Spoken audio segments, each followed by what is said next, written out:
I'm just going to talk through a few pointers about a roll up. It's one of those moves that people struggle with for various different reasons. I think often people who have really strong abdominal muscles are at a bit of a loss as to why they're struggling so much with the roll up. But I'm just going to talk through a few variations and a few factors that can help you get there. So first things first, what is the roll up? So you want to start with your feet parallel hip distance and your feet flexed. Arms out in front of you, palms facing. Imagine you're holding a ball between your arms. Now it's important to keep those feet flexed because that's going to help you switch on through the hamstrings and the glutes, which you need for support here. So inhale at the top, exhale, begin to tilt the hips up towards the ribs. So you're coming into that C curve shape through the lower spine, and then in slow motion, really slow, really controlled, keep the zipping in sensation of the belly button to the spine, keep the ribs knitting in, keep the shoulders drawing down, and vertebrae at a time, you're going to slowly roll yourself all the way down to the mat, shoulders, neck and head, get there last.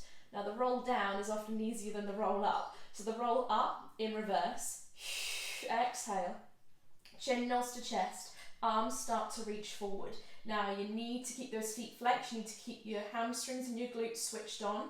Find that imprint through the lower spine so you can then engage deeper through the abdominals, zip the belly button into the spine, and slow and controlled, vertebrae at a time, you're going to bring yourself all the way up, curve forwards, rounding through the spine, and feel that stretch there through the spine, through the back of the legs. And then reversing, you roll yourself all the way back, keeping the chin to the chest, keeping the legs engaged, slowly, slowly come all the way back down. Inhaling at the bottom, exhaling to come back up. So that is the principle of the roll up, but easier said than done.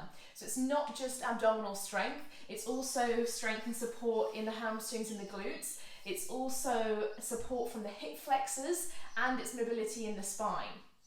One thing you can do is have a little bend in those knees. For some people, this will instantly make a massive difference. So your arms are out in front. You still don't want to lift the feet though, so you need that grounding through the heels. You're going to inhale at the top, exhale. It's that same tilt of the hips to the ribs. We're always looking for that C curve shape. And then slowly, slowly, you bring yourself down.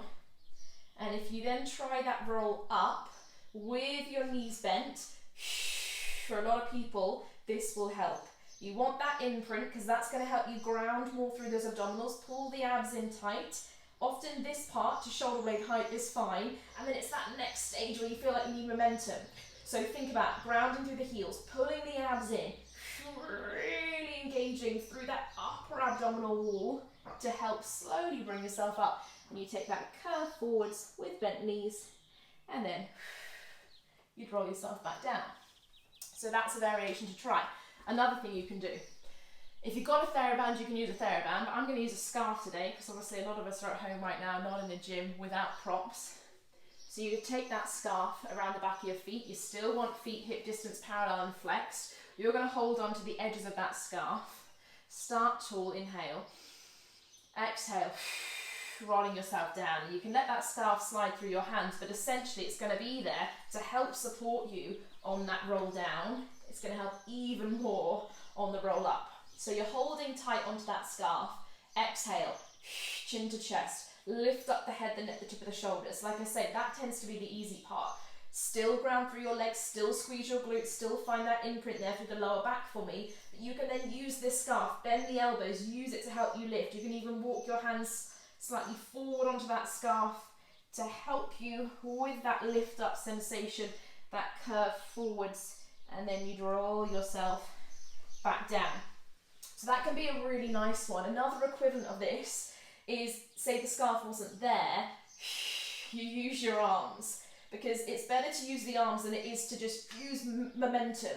So you can either just walk your hands up your thighs to help you, or you could even just sort of gently press the forearms down to the ground and then use the arms. As long as you get that sense of slow motion control to lift yourself up, then it's okay to use the arms, to use that prop. Another thing to try is if you just have a towel, Fold that towel in half a few times. Place it underneath your lower back. Now this is great for people who have a particular arch in the lower spine. So if you're somebody that has quite a big tilt there, then this can be a really nice one. So you've got a towel there at the base of the spine, and you're going to lie yourself on top. So if I show you here, instantly you can see how that towel is kind of helping bridge that gap that is there with my neutral spine, because, I mean, personally, I do have quite a big curve there. So if that is something that you have as well, then that can help give you some additional support. Your arms are here, you inhale, exhale, chin to chest. You lift yourself up, but I still need all of those other principles. So flex feet, engaged hamstrings, squeeze glutes. But as I tilt the pelvis, I've got something to help support me, and it's going to give me that additional support and engagement through the abdominals to help me lift up and curve forwards and over. And if that doesn't work, then fold it over again so you've got even more padding.